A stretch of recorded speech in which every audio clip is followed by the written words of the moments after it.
Hey, it's Chuck Armstrong with Loudwire Nights, and this is Loudwire Nights On Demand. It was awesome hanging with Ed Kowalczyk of Live and Robert DeLeo of STP. This first aired on Thursday, August 15th. Enjoy.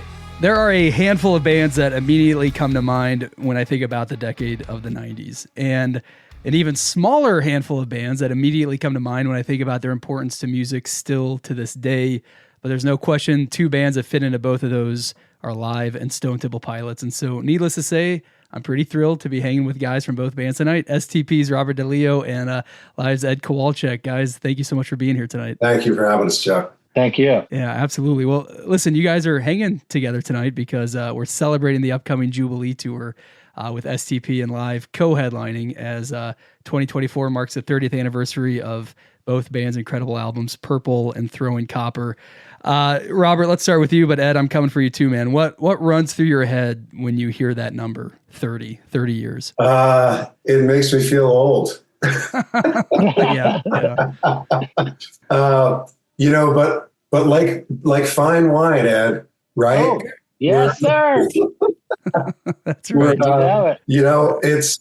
It's pretty amazing. And, it was a point I made decades ago that songs really stand the test of time. It's really our way of being immortal. Those songs will live way past us. And, Paul McCartney had something there, didn't he? Yeah. Boy, when he wrote songs and, you see someone like that, that's really a model of someone who has song strength.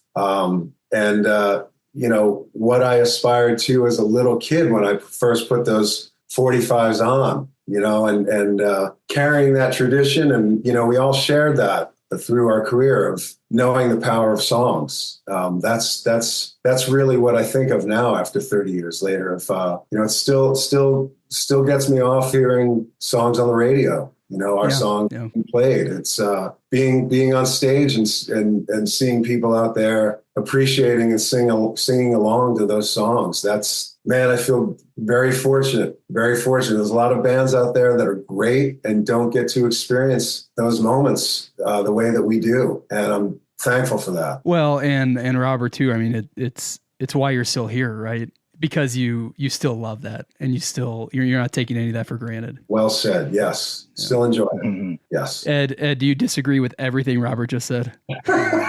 Absolutely.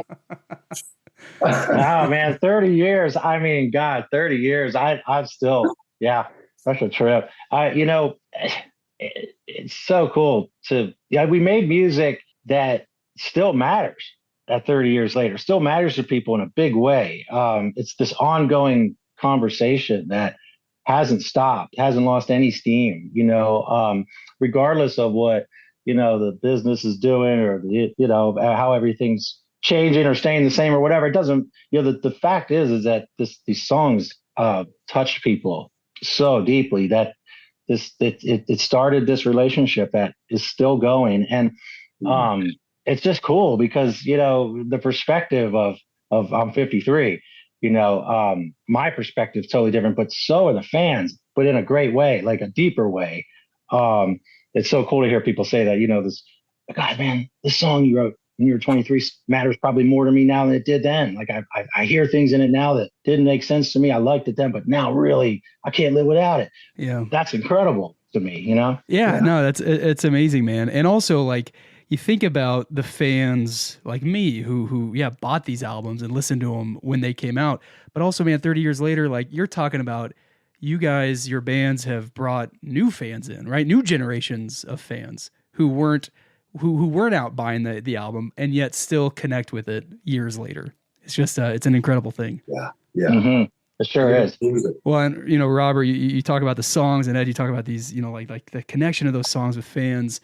The albums, I mean, just the songs all stand on their own, but these albums really stand out as true album experiences, right? From start to finish. I mean, they're incredible. And we can toss out the number 30. We can start getting deep into millions, right? All the albums that have been sold over those 30 years. And then we can also talk about the very hard to quantify things, what you guys are talking about, that deep connection. Both of the bands this wasn't the beginning for the bands. You had experienced successes before, you had experienced accolades, things like that.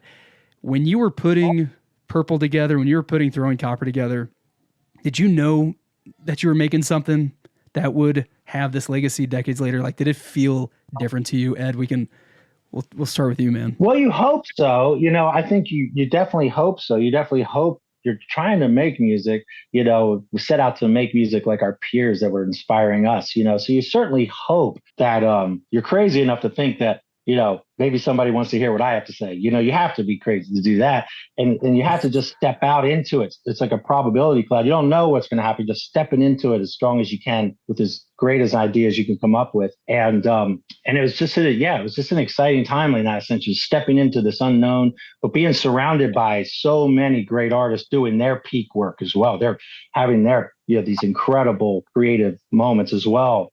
It was just impossible not to be inspired in general, being in a rock band in the early 90s, because I was just, every time I turned around, there was somebody rocking my face off. Stone Temple Pilots coming, the new Smashing Pumpkins or whatever it was just an onslaught of genius everywhere, and super unique individuals with unique perspective. That that faded, I think, as rock and roll became successful again in the early 90s, or modern rock. But there was that moment for a few years around 94 where there was just such a huge plethora of incredible, unique voices and ideas. It was just impossible not to be inspired. Ed, as time went on, and you mentioned you kind of talk about the changes, did you feel less inspired, or were you then finding inspiration elsewhere? I think Robert was talking about this earlier, and I agree. You kind of go into yourself. You just sort of like, coming up with the second album after Mental Jewelry into Throwing Copper, you're really like,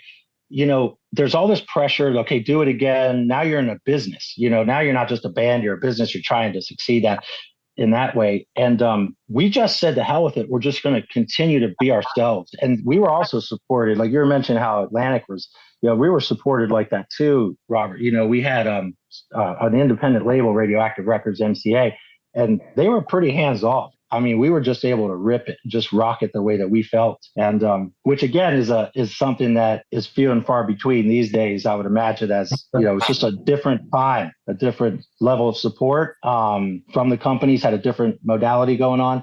And but I'm really grateful that we were there at that time, because it was an incredible time. So Robert, you guys are coming off of your debut album that had it was a pretty successful debut album, man.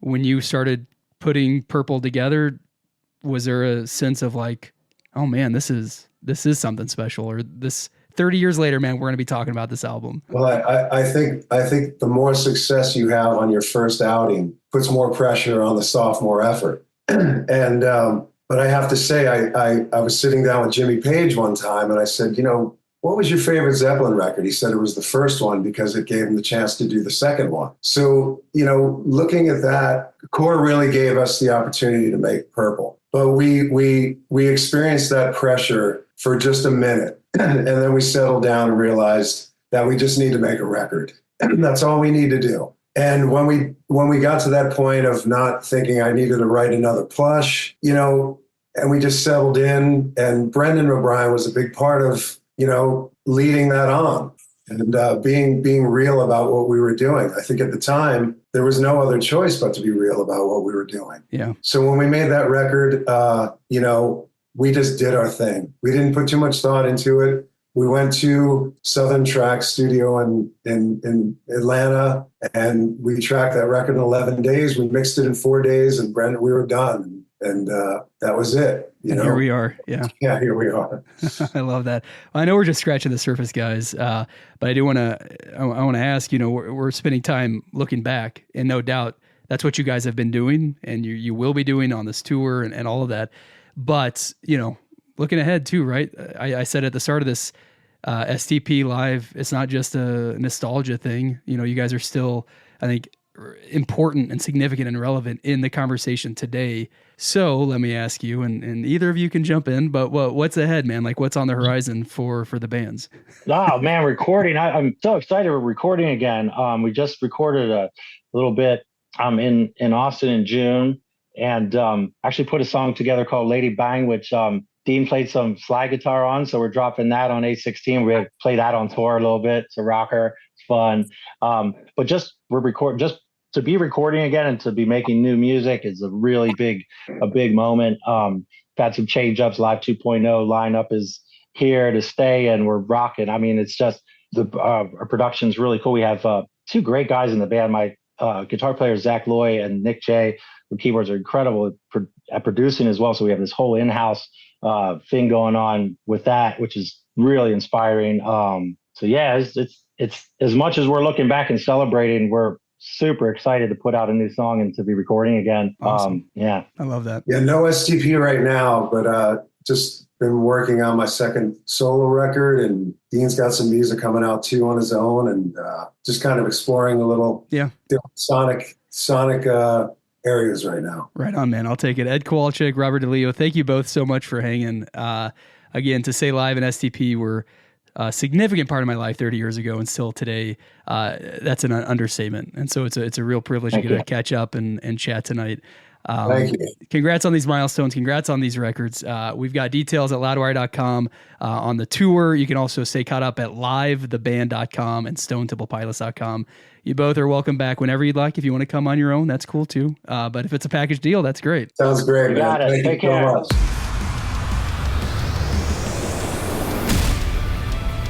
That wraps up this episode of Loudwire Nights on Demand. Stay caught up with everything happening in the world of rock and metal on the Loudwire app and at loudwire.com.